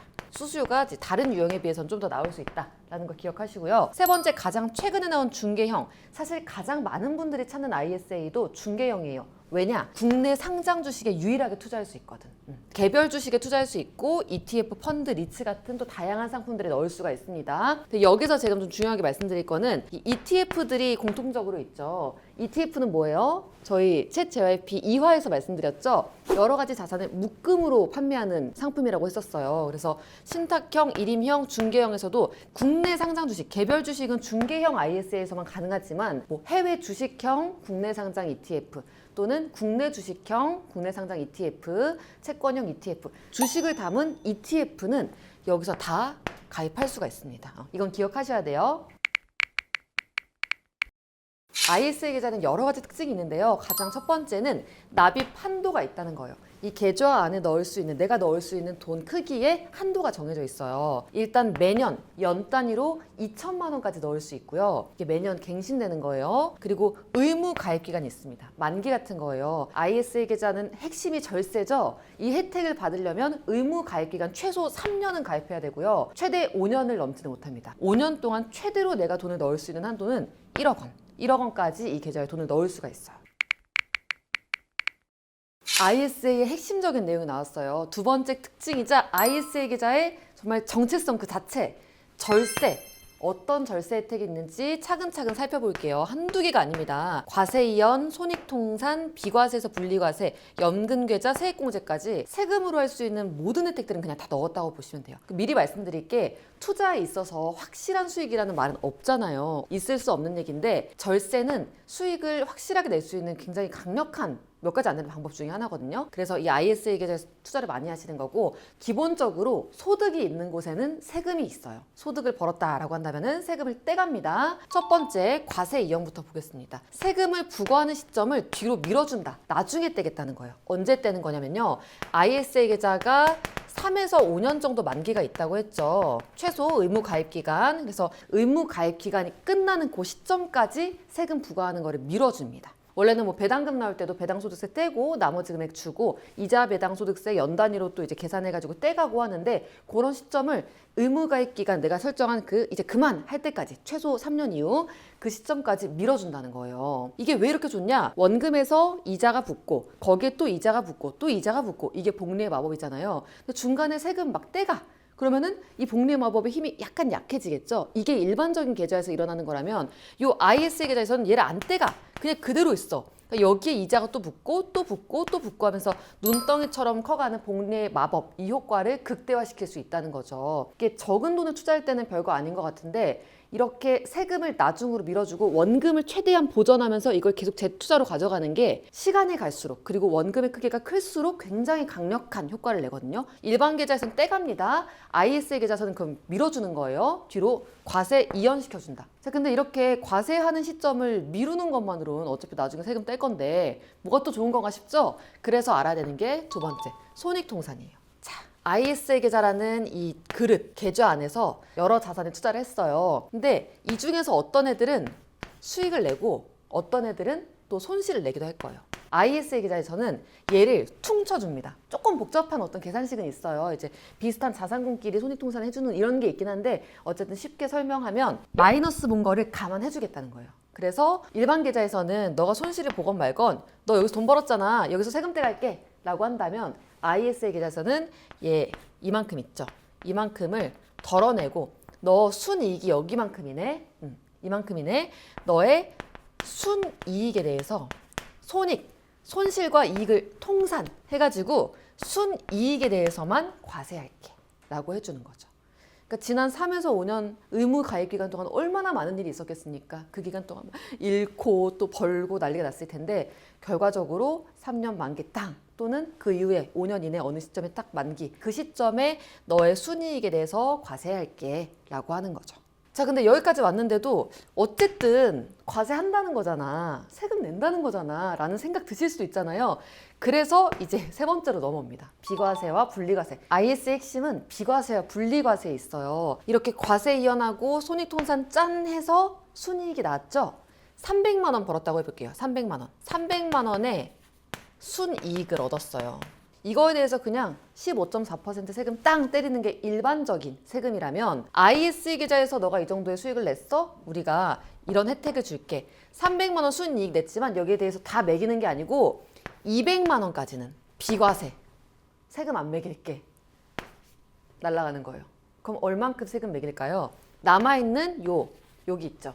이 100만 원에 대해서만 세금 매길게 라고 하는 거고요. 그마저도 분리과세.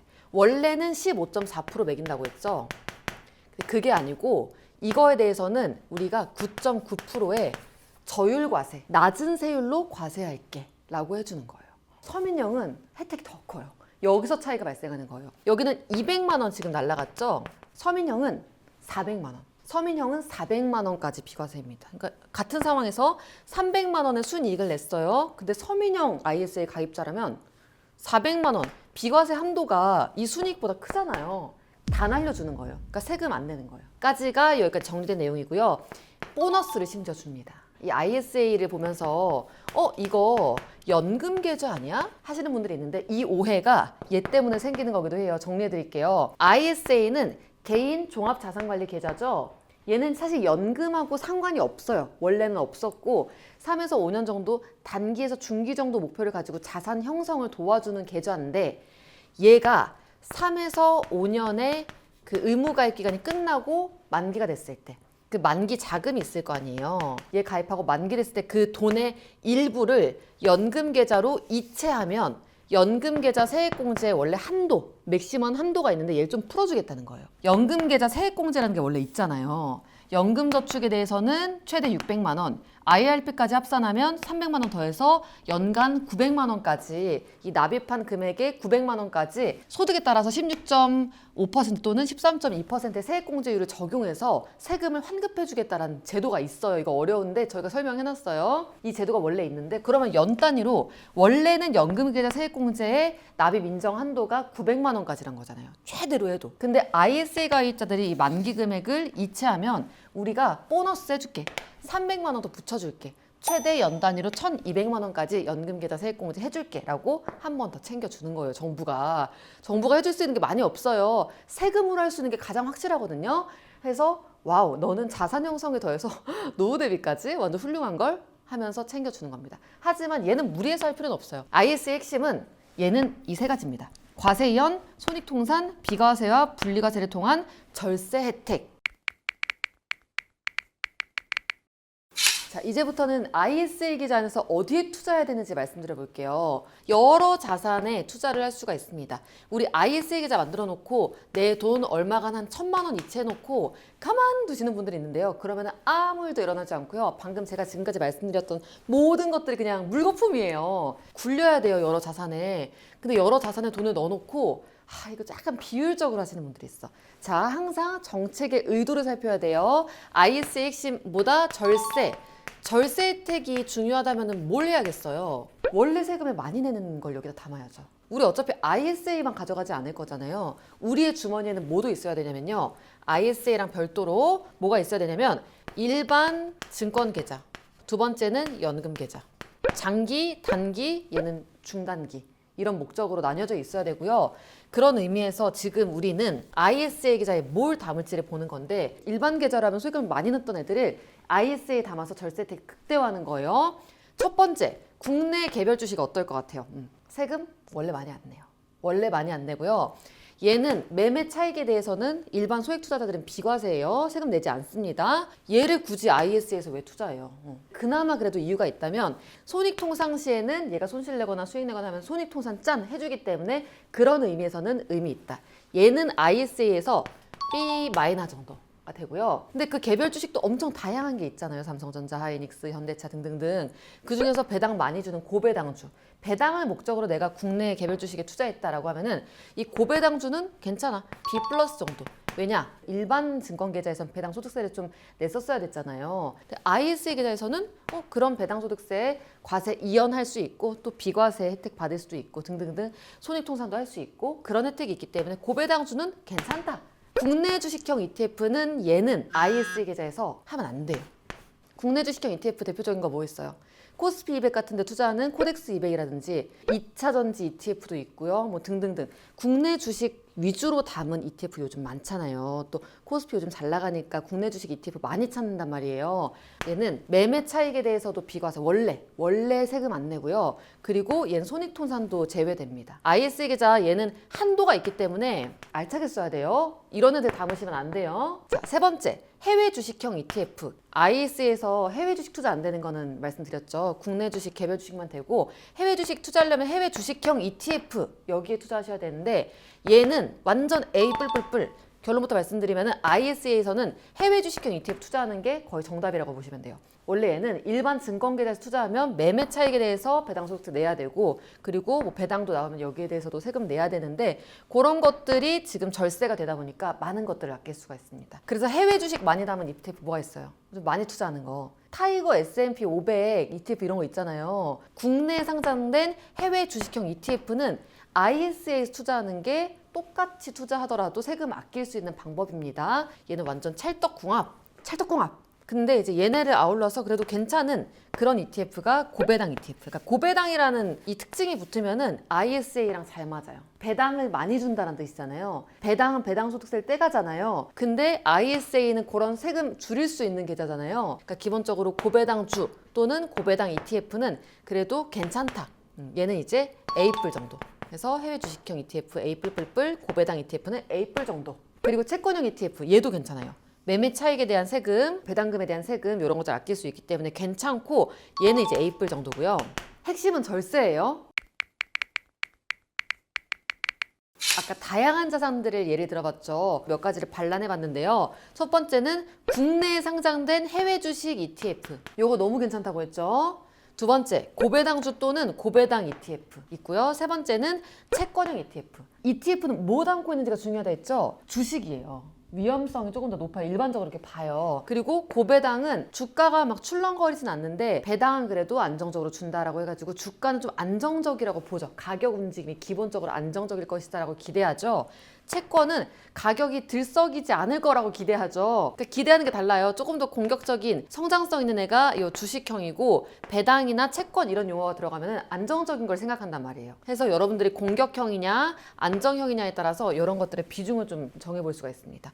제가 나이대도 써놨는데요. 나이는 투자에 있어서 큰 의미가 없습니다. 다만 교과서적으로 봤을 때 젊을 때일수록 공격적으로 투자하라고 해요. 앞으로 투자할 시간이 많이 남았기 때문에 나중에 은퇴 시점까지 조금 더 많은 시간이 있는 2030일 때는 공격적으로 해라. 그리고 은퇴 시점이 얼마 안 남은 4050, 60으로 넘어갈수록 안정형 자산을 늘려가라 라고 교과서에선 얘기하기 때문에 써놓은 거예요. 오해하지 마세요. 공격적으로 좀 투자하시려는 분들은 ISA 계좌에서 국내에 상장한 해외주식 ETF를 60% 넣습니다. 그리고 고배당주나 고배당 ETF를 20% 넣고요. 채권형 ETF는 20%. 물론 얘를 100% 국내 상장 해외주식 ETF로 다 넣을 수도 있어요. 있는데 나 그래도 4-3배분을 할래. 포트폴리오적 관점으로 사고할래, 투자할래 하시는 분들이 이렇게 나눠서 할 수 있다는 거죠. 국립형은 딱 중간이에요. 국내 상장 해외주식 ETF 한 40 정도로 가져가고요. 나머지를 30, 30 거의 비슷하게 가져가는 거죠. 그리고 안정적으로 투자하고 싶은 분들은 얘를 많이 적게 가져가. 하지만 없으면 안 돼. 투자는 그래도 주식형 좀 있으면 좋아요. 얘를 20 정도로 가져가고요.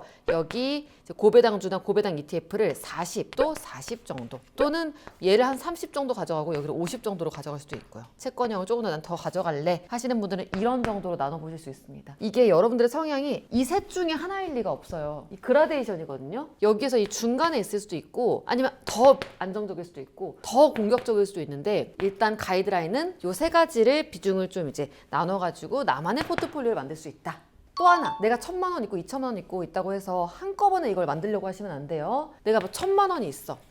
어쨌든 내 1,000만 원을 지금 ISA에 만들어가지고 지금 챗GPT가 얘기해줬으니까 당장 나 공격형으로 만들 거야 하고 1,000만 원을 그냥 600만 원, 200만 원, 200만 원 한꺼번에 모든 결정을 하려고 하지 마시고요. 500만 원 정도는 포트폴리오 만드는데 한 번 쓰시고 나머지 500만 원 남아있죠? 이거는 50만 원씩 10개월.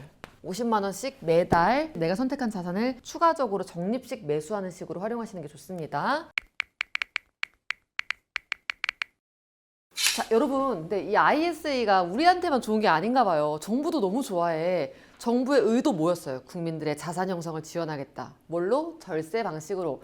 근데 이게 괜찮은 거예요. 정책 의도에도 굉장히 잘 맞고 국민들도 좋아하고 윈윈하잖아. 이게 윈윈하는 경우가 많이 없거든요. 해서 정부가 이번에 욕심을 한번 더 냈습니다. 신상 ISA 출시. 따단 이름하여 생산적 금융 ISA인데요. 목적이 생산적 금융이야. 이거 잘 해석해야 돼요. 정부가 얘기하는 생산적 금융은요, 돈이 잘 돌아가는 게 목적이거든요. 목적 자체가. 지금 우리나라 돈 어디에 깔려 있어요? 부동산에 많이 깔려 있죠. 그리고 해외 주식으로 많이 나가잖아. 정부는 생산적으로 우리 기업에 좀 투자도 이뤄지면서 부동산에 투자하지 말고 그만 증시로 좀 돈이 활성화되게끔 만드는 게 목표예요. 그런 의미에 좋게 말해서 생산적 금융, 국내 주식에 투자해 두 종류를 요번에 따단 신상을 발표를 했습니다. 첫 번째는 청년형 ISA. 정책 상품에 청년이라는 단어 들어가면 만 34세 미친 분들이 가입 가능하다는 거거든요. 여기는 조건이 하나 더 있어요. 연간 총급여가 7,500만 원 미친 청년분들이 가입 가능합니다. 이런 분들에게는 일반 ISA하고 다르게 추가적인 혜택을 더 주겠다는 거예요. 이자 배당소득에 대한 과세특례. 일반적인 ISA에도 이자 배당소득에 대한 과세특례가 적용됐었죠. 세금 깎아줬었죠. 근데 그것뿐만이 아니고 납입금 자체에 대해서도 소득공제 해주겠다. 뭐냐면 우리 이 안에서 계좌에 그냥 돈을 넣고 그걸 잘 굴려서 순이익이 났을 때 과세 혜택을 주는 게 ISA 계좌잖아요. 근데 그냥 돈을 넣기만 해도, 원래 돈 넣기만 하면 아무 일도 일어나지 않았죠. 그냥 돈을 넣기만 해도 거기에 대해서 그 금액만큼 혜택을 주겠다라고 발표를 했습니다. 그래서 청년분들 중에서 연간 총급여가 7,500만 원 미치라면 이 ISA에 가입을 해서 연말정산 때 소득공제 혜택까지 노릴 수 있다라고 보시면 되겠고요. 단 주의할 게 있습니다. 올해 뭐가 나와요? 청년 미래적금이 나오죠. 3년 동안 월 50만 원씩 납입하면 정부가 기여금을 더해가지고 약 12% 정도의 이율을 적용받을 수 있는 그런 청년 희망적금 도약계좌, 그 다음에 청년 미래적금 이렇게 나오는데, 청년 미래적금하고 이 청년형 ISA하고는 중복가입이 안 돼요. 굉장히 중요한 겁니다. 해서 내가 만약에 투자를 통해서 돈을 조금 더 굴릴 각오가 돼 있어 라고 한다면 ISA, 아니야 나는 안전하게 그래도 정부가 기여금 따박따박 잘 주는 청년 미래적금 가입하겠어 한다면은 이쪽으로 가시면 되겠습니다. 또 하나, 이 청년 미래적금은 중소기업 다니는 청년분들한테 굉장히 유리하게 설계되어 있거든요. 굉장히 높은 연 이자를 줘요. 해서 중소기업 재직하시는 청년분들은 이 청년원 ISA보다는 이게 조금 더 유리할 수 있다라는 것도 염두에 두세요. 다음은 국민성장 ISA, 청년형 ISA하고 국민성장 ISA가 두 가지가 같이 발표가 됐는데, 이건 일반 국민분들 가입할 수 있는 거, 나이 제한 없고 뭐 소득 제한 없고, 이거는 국내 주식이나 국내 주식 위주의 펀드, 그리고 국민성장펀드나 BDC라는 거는 이제 벤처기업들의 돈이 많이 돌아가는 그런 투자 상품이에요. 이런 쪽에 투자를 했을 때 비과세나 분리과세 혜택을 더 업그레이드 해주겠다. 아까 200만 원까지 비과세, 그 넘치는 거는 9.9% 저율과세 말씀드렸잖아요. 내가 더 해줄게, 더 파격적으로 해줄게 라고 약속을 한 거예요. 항상 정책은 뭐다? 의도를 봐야 된다. 절세를 미끼로 생산적 금융으로 돈이 흐르게 하겠다. 그리고 그 방법이 두 가지인데 청년들을 위한 ISA, 얘는 납입금 자체에 대해서 소득공제 더해줄게. 다만 미래적금하고 중복해서는 안 돼. 두 번째는 국민성장 ISA, 이건 전 국민 가입 가능해. 만약에 국내 주식 위주로 투자 많이 한다면 우리가 이 기본적으로 제공했던 혜택들을 더 강화시켜줄게 라고 하는 거죠. 최근에 한 홍콩에 있는 금융회사에서 있었던 일입니다. 어느 날 A가 집에 가만히 있는데 100만 원이 들어옵니다. A 입장에선 가만히 있었는데 지금 통장은 묶여있고 100만 원은 어디서 왔는지 모르겠고 되게 무서운 상황이잖아요. 그때 B에게서 연락이 옵니다. 제가 이거 보고 진짜 나쁜 의미로 대단하다, 너무 자연스러워서 어떤 것도 가짜 같지가 않아요. 여러분, 요즘에 금융사기 엄청 빠르게 늘어나고 있는 거 알고 계세요? 2025년 1년 동안 파악이 된 금융사기 피해액만 1조가 넘습니다. 파악된 것만 이 정도지 실제로 집계되지 않은 것만 따지면 훨씬 더 많을 수도 있다고 합니다. 근데 우리 투자 얘기 많이 하잖아요. 투자에서 중요한 건 뭐다? 잃지 않는 거다. 50% 잃으면요, 원금 회복하기까지 100% 수익률을 내야 됩니다. 근데 우리가 힘들게 벌고 모으고 불려가지고 겨우겨우 만든 이 시드머니를 한꺼번에 날리게 만드는 게 이런 금융사기 같은 애들인 거예요. 내가 뭘 잘못해서가 아니야. 그냥 어떤 재난처럼 찾아오기도 하는 게 금융사기예요. 에이, 무슨 금융사기야. 나는 안 걸리겠지. 나는 피할 수 있겠지. 라고 생각하시면 이제는 안 됩니다. 여러분, 오늘 영상 진짜 끝까지 보셔야 돼요. 이거 아는 것만으로 피해갈 수 있습니다. Why? 왜 이렇게 늘어났냐면요, 굉장히 복합적인 이유가 있어요. 일단 경제가 불안정하잖아. 그래서 어떻게 하면 조금 더 빨리 모으고 벌 수 있지? 좀 불안해, 뒤처지는 것 같아 하는 심리가 1차적으로 깔려 있고요. 그럴 때 금융상품 너무 다양하죠. 금융정보 너무 많죠. 그리고 어렵죠. 그러다 보니까 내가 믿을 수 있는 전문가는 없을까 하는 생각이 자연스럽게 들기 마련이에요. 그런 와중에 그런 전문가라고 주장하는 사람들이 세상에 너무 많아. 그런 사람을 만날 길목들이 굉장히 널려 있습니다. 카카오톡 오픈 채팅, 뭐 텔레그램, 쇼츠, 내가 굳이 찾아가지 않아도 알고리즘으로 나를 막 찾아오는 거예요. 근데 그렇게 해서 돈을 좀 보내볼까? 한번 믿어볼까? 하고 살짝 혹하면 디지털 금융이 너무 쉬워져가지고 송금으로 바로 몇 천만 원까지도 보낼 수 있는 게 지금 상황이란 거죠. 근데 여기까지는 예전에도 있었던 거거든요. 지금 상황이 달라진 건 얘 때문이에요. AI가 이 금융 관련된 범죄에 조직적으로 악용이 되고 있습니다. 딱 봐도 이상한 것 같은 문자 메시지 있죠. 스미싱, 이거 다 옛말이고요. 발음은 어눌한 통화, 보이스피싱, 이것도 다 옛날이에요. 이제는 진짜인지 가짜인지 구분할 수 없는 시대가 됐습니다. 지금 우리가 전보다 훨씬 더 경계를 강화하지 않으면 나도 모르게 걸려들 수가 있어요. 이게 굉장히 빠르게 바뀌고 있지만 미리 어떤 유형들이 있는지만 한번 알아놔도 혹시 모를 상황에 경계라도 할 수가 있습니다. 오늘은 대표적인 유형들이 뭐가 있는지 짚어볼게요. 이 금융사기 요즘 어떤 것들이 유행인지 제가 몇 가지 키워드로 짚어드릴게요. 첫 번째는 앞서 말씀드린 AI 딥페이크 문제 심각한 거 아시죠? 각종 범죄에 악용이 되고 있는데 금융사기에서도 마찬가지예요. 사례 한 가지 말씀드릴게요. 최근에 한 홍콩에 있는 금융회사에서 있었던 일입니다. 직원이 한 명이 있는데 이 직원에게 한 통의 메일이 도착해요. 그 메일을 보낸 사람은 회사의 CFO. 이 사람이 메일로 다른 곳에 굉장히 거액의 돈을 송금하라는 요청을 메일로 이 직원에게 보냅니다. 처음엔 당연히 직원 입장에서 왜 이런 걸 나한테 지시하지? 이런 거 안 했던 사람인데 하면서 가만히 있었는데요. 며칠 뒤 CFO가 소집한 한 화상회의. 이 화상회의에는 CF도 있고 다른 여러 명의 그 회사 직원들이 같이 참여를 하는 구조였었는데요. 여기서도 CFO가 동일한 주문을 한 거야. 전에 메일로 내가 얼마를 송금하라고 했는데 왜 안 하냐? 송금해라! 라고 하길래 그때서 이 직원 의심을 털어내고 무려 347억 원을 수차례에 걸쳐서 송금을 합니다. 그리고 시간이 지나서 아니 우리 회사에서 왜 이렇게 큰 돈이 빠져나갔어? 하고 알아봤더니 이 CFO가 보낸 지시 거짓. 이 CFO가 소집한 화상회의 AI가 만든 가짜 영상. 다 가짜였던 거예요. 지금 미국도 난리가 났고요. 전 세계적으로 딥페이크, AI를 악용한 금융사기 때문에 난립니다. 딥 보이스피싱, 내 가족, 내 친척, 내 친구를 사칭합니다. 그 목소리 그대로. 요즘 뉴스에 많이 나와요. 아빠 나 어디 갇혔어. 누구한테 맞았어. 내 딸, 내 아들의 목소리를 듣고 전화를 안 할, 연락을 안 할 부모가 있을까요? 그리고 AI 비즈니스 메일. 이건 메일로 비즈니스 하시는 분들 많이 보셨을 수도 있어요. 세무서나 은행 같은 이런 금융기관, 공공부처들 사칭해가지고 이런 요청사항 있으니까 개인정보 보내 또는 송금해 라고 지시하는 거예요. 예전엔 이게 부자연스러운 언어였는데 요즘에 굉장히 자연스럽게 정말 공공기관에서 보낸 것처럼 똑같이 보낸다는 거예요. 너무 자연스러워서 어떤 것도 가짜 같지가 않아요. 이 AI는 기존의 금융사기의 방법들 있죠. 그 방법들을 고도화하는 도구처럼 사용이 됩니다. 한창 불장일 때 어떤 사기들 있어요? 공모주 사기. 마치 이제 곧 상장할 것처럼 어떤 기업이 상장한다는 뉴스를 가짜 뉴스를 퍼뜨리고 그 공모주를 미리 싸게 팔겠다라는 식으로 투자자들을 유혹하는 그런 사기들이 많았잖아요. 거기에도 AI를 활용해서 그럴싸한 홈페이지, 그럴싸한 공시자료를 그냥 만들어버립니다. 또 가상화폐 한창 잘 나갈 때 가짜 거래소 만들어서 사기치는 경우도 많이 있었잖아요. 그 거래소를 예전엔 그럴싸한 페이지로 이미지처럼 만들었다면 이제는 진짜 작동하게끔 만들어버려요. 기존 사기 수법들이 AI를 만나서 더 고도화됐다. 이런 금융사기에 당한 것 같다. 돈을 보내버렸는데 지금 연락이 없다 하는 상황이 된다면 대응책은 있습니다. 지급정지를 먼저 하셔야 돼요. 내 계좌를 동결시키는 거예요. 어디서도 돈을 빼가거나 움직이지 못하게끔 얼음하는 상태로 만드는 게 지급정지인데요. 경찰청 112에 연락하거나 아니면 금융감독원 1332 번호로 전화를 하셔가지고 지급정지 신청을 하시고 내가 당한 그 계좌 있잖아요. 뭔가 송금을 했거나 뭔가 악용된 그 계좌는 그걸 개설한 금융회사에 연락해가지고 지급정지를 해야 됩니다. 그런데 이 지급정지조차도 악용하는 게 금융사기범들의 행태예요. 이걸 또 통장 묶기. 제가 이거 보고 진짜 와, 나쁜 의미로 대단하다 라는 생각을 했는데요. 금융사기 최근에 나타나고 있는 유형 두 번째, 통장 묶기. 이 통장 묶기도 사례로 말씀드릴게요. A하고 B가 있습니다. A가 피해자예요. 어느 날 A가 집에 가만히 있는데 100만 원이 들어옵니다. 알고 보니까 B가 100만 원을 보낸 건데요.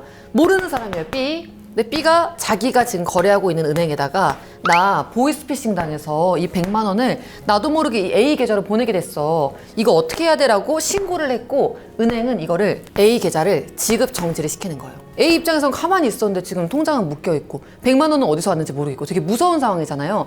그때 B에게서 연락이 옵니다. 어떤 식으로 연락이 올까요? 계속 송금을 해요. 이런 식. 보내는 사람 이름 설정할 수 있는 거 알죠? 당신 나한테 지금 사기친 거야. 당신 나한테 연락 안 하면 경찰에 신고할 거야. 내 연락처 뭐뭐니까 당장 문자해. 이런 식으로 계속. 또는 당신 지금 지급정지 됐지? 계좌 얼어붙었지? 나한테 연락해주면 신고 내가 취소해 줄 테니까 연락해라. 이걸 통장 묶기 수법이라고 하는데 A 입장에서 통장이 묶였으니까 그렇게 부르는 거예요. 지급정지라는 제도가 보이스피싱 피해자들을 구제하기 위해서 만든 그 최소한의 어떤 장치인 거잖아요. 추가 피해를 막기 위해서 만들어 놓은 장치인데 그걸 지금 악용을 한 게 이 통장 묶기라는 거거든요. 굉장히 좀 악질이고 요즘 굉장히 판을 치고 있으니까 이거 주의하셔야 됩니다. 만약에 여러분들이 이런 상황에 처했다라고 하면요. 절대 이 B라는 사람이 보낸 입금자명 이름 보면서 여기 절대 연락하면 안 돼요. 연락하는 순간 함정이 빠지는 거예요. 절대 연락하면 안 되고요. 그리고 잘못 들어온 이 100만 원 있죠. 요거는 반환이 돼야 되거든요. 차고 송금된 돈이라는 거는 반환을 해야 되는데 이건 은행을 통해서 돌려줘야 됩니다. B에게 직접 줘서는 안 돼요. 그리고 지급 정지되고 나서 2개월 이내에 이의 신청을 할 수 있어요. 이 기간 내에 반드시 이런 상황을 소명을 해서 다시 돌려놔야 됩니다. 자, 여러분 여기까지 보시면 어떤 생각 드세요? 뭐 이런 식 들어오는 거 이거 가지고 뭐 돈을 보낼 일이 뭐가 있지? 나는 괜찮을 것 같은데 그냥 차단하면 되는 거 아니야? 이런 냉정한 생각이 지금은 들 수도 있는데요. 이게 내 일이 되면 그게 잘 안 됩니다. 왜냐? 보이스피싱 같은 금융사기에서는요. 여러분들 돈을 뺏기 전에 현실 감각을 뺏어버려요. 가스라이팅을 통해서 엄청난 압박 속에 들어오게끔 만든다는 거예요. 이렇게 가스라이팅으로 금융사기 당하는 케이스 자세히 보면요. 2030 분들이 가장 많아요. 그리고 너무 안타깝게도 극단적인 선택을 하시는 경우도 뉴스에 자주 나오고 있습니다. 이것도 실제 사례 말씀드려 볼게요. 피해자 A라는 사람이 있습니다. 어느 날 전화가 와요. 내가 검사 또는 경찰이라고 해요. 당신이 지금 대포통장을 활용한 사기 범죄에 연루됐으니까 내 지시에 따라야 된다. 그렇게 않으면 굉장히 큰 피해를 입을 수 있다. 이 피해자 입장에서는 뭔지는 잘 모르겠지만 일이 커지는 걸 원하지 않으니까. 그리고 범죄에 연루됐다니까 싫잖아요. 빨리 벗어나고 싶으니까 이 검사나 경찰이라고 사칭하는 사람의 말을 따르고 움직이게 됩니다. 시작은 작은 행동이에요. 당신 지금 핸드폰 해킹당했으니까 그 핸드폰 쓰지 말고 내가 안전폰을 준비해놨으니까 그걸 써. 지하철에 캐비넷 있죠? 거기에 들어있는 안전폰을 수령하게끔 합니다. 이 안전폰이라고 하는 걸 통해서만 전화를 받게끔 하면서 다른 누구도 접촉하지 말고 어떤 지정한 숙박업소로 너가 들어가. 절대 가족이나 친구들에게 이 사실을 말하면 안 돼? 라고 얘기를 합니다. 숙박업소가 아니고 다른 데일 수도 있는데요. 기본적으로 고립을 시켜요, 사람을. 그 다음에 그 안에서도 계속 뭔가 행동을 지시합니다. 어디다 돈을 넣어라, 어떻게 연락을 해라, 누구한테 전화 올 테니까 받아라. 이 검사, 경찰이라는 사람들은 어떻게 얘기하냐면요, 지금 비밀 수사 중이다, 절대 주변에 연락하면 안 된다 라고 얘기를 해요. 그걸 말하는 순간 너는 굉장한 위험에 빠진다, 주변 사람들까지 힘들어지게 만든다라는 식으로 얘기를 해요. 만약에 피해자가 조금이라도 여기서 탈출을 하려고 하면 호통을 막 칩니다. 당신 지금 뭐 하는 거야? 당신 때문에 당신 친구, 가족들이 다 피해 입게 생겼다고, 비밀 수사였는데 문제가 되게 생겼다 라는 식으로 얘기를 하는 거예요. 어떤 지시까지 내리냐면 사과문 써, 반성문 써. 당신 가족들, 친구들에게 당신 때문에 지금 인생 다 망치게 생겼으니까 미안하다라고 사과문 쓰라고까지 얘기를 합니다. 안 쓸 것 같죠? 씁니다. 사과문 쓰고 막 울고. 비밀 수사라는 명목으로 이 모르는 사람의 작은 지시들을 다 수행하고 난 다음이란 말이죠. 이 사람이 선택할 수 있는 건 하란 대로 하는 것밖에 없는 거예요. 그리고 거액의 돈을 송금하게 돼요. 사회초년생인데 어떻게든 해가지고 뭐 수천만 원을 송금한 케이스도 있고요. 그래서 사기범들은 이 피해자가 뭘 몰라서 속이는 게 아니에요. 이 피해자의 공포와 불안을 이용해서 생각을 멈추게 만드는 가스라이팅을 하는 거고요. 여러분 혹시라도 이런 상황에 빠지면 이거 두 가지 기억하세요. 검찰이나 경찰은 이런 상황에서 서면 통지, 공식 출석을 요구하는 거지 전화를 통지하거나 금융거래를 요구하지 않습니다. 두 번째는 뭐 비밀 수사 명목으로 주변에 연락하지 말라고 한다 했잖아요. 이렇게도 안 합니다. 주변 연락 차단하는 건 이거 수법이에요, 수법. 가스라이팅 하는 수법이니까 이렇게 하지 않는다는 거 미리 알고 계세요. 그러니까 여기까지 듣고 나면 나는 안 당하겠지, 검찰, 경찰 사칭하는 사람들만 피하면 되는 거 아니야? 라는 생각 들 수도 있잖아요. 근데 요즘에 한창 불장일 때 이런 미끼 수익으로 조금씩 나를 현혹시키는 방법도 있습니다. 열심히 살려는 사람 코 깨먹는 방식인데요. 우리 어피티 구독하시는 분들은 굉장히 갓생 살고 열심히 공부하고 성장하는 걸 좋아하시는 분들이잖아요. 그런 심리를 이용하는 게 또 이런 미끼 수익 방식인데, A라는 사람이 있습니다. 이 사람에게 B라는 사람이 접근을 해와서 뭐 SNS로 알게 됐대요. 해와가지고 제가 앞으로 좋은 공부 컨텐츠, 경제 공부 컨텐츠 보내드릴 테니까 같이 성장해요 라고 얘기를 해요. 처음에는 미심쩍다가도 실제로 좋은 컨텐츠를 보내주는 거야. 매일매일. 그리고 잘 챙겨주고 으쌰으쌰하고 하다 보면 정도 들고 라포도 생길 수 있겠죠. 그런 상황에서 B라는 사람이 또 C를 소개시켜줍니다. 이 사람은 내가 잘 아는, 신뢰하는 투자 전문가인데 이 사람 정보가 진짜 찐이다. 이 C는 A에게 좋은 투자 방법을 알려줘요. 내가 잘 아는 거래소도 있고, 또는 내가 잘 아는 투자처가 있는데 여기에다가 돈 넣으면, 나를 통해서 돈 넣으면, 또는 이 거래소에서 돈 넣으면은 수익이 굉장히 잘 나올 거야. 처음엔 의심이 됐다가도 어쨌든 B하고의 유대감, 그리고 C에 대한 신뢰감이 있잖아요. 그러다 보면 A는 적은 돈이라도 여기다가 한번 넣어볼 수도 있을 것 같아요. 처음에는 10만 원을 넣었더니 2만 원이 벌려요. 20%의 수익률이죠. 100만 원 넣었더니 20만 원이 벌려요. 마찬가지로 20%의 수익률로 돌아온 거예요. 그리고 원금을 언제든지 넣었다 뺐다 할 수 있어요. 그럼 뭐예요?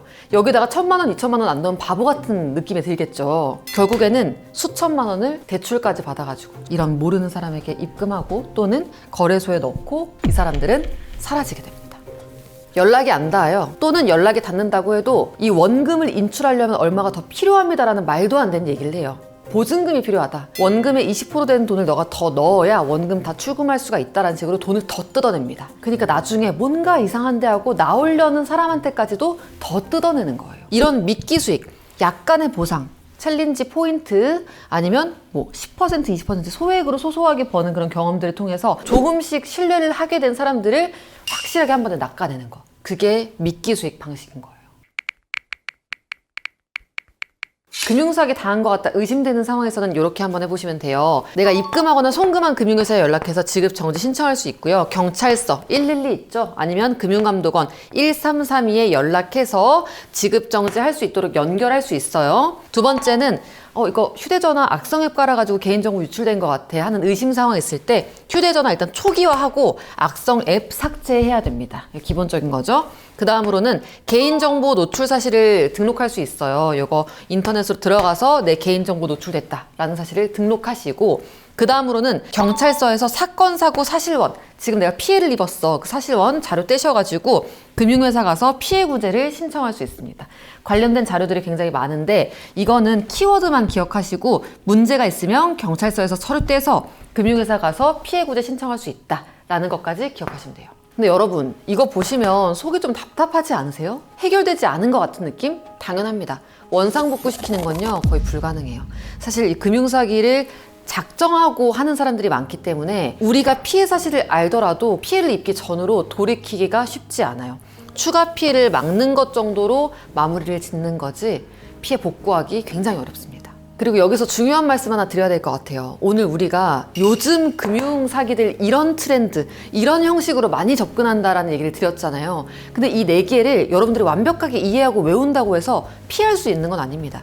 금융 사기는 너무 빨리 지나거든요. AI가 들어오면서 기술이 진화하면서 더 지금 금융 사기 피해가 늘어난다고 했잖아요. 파악되지 않은 것도 어마어마하고 그런 식으로 우리가 생각하고 있는 준비하려고 하는 이 순간에도 금융사기는 진화하고 고도화되어 있기 때문에 완벽하게 컨트롤하고 막겠다라는 것은 사실상 거의 불가능합니다. 이렇게 정글 같은 세상에선요 결국 태도가 중요합니다. 원론적인 얘기 같지만 정말로 그래요. 돈이 단순히 많은 게 아니고 내가 돈을 알고 부릴 수 있는 힘. 요즘처럼 불안이나 뽀모 자극할 때 있죠. 이럴 때 유혹들을 보면서도 한 발 물러나서 냉정하게 볼 수 있는 힘. 한 번의 판단을 미룰 수 있는 힘.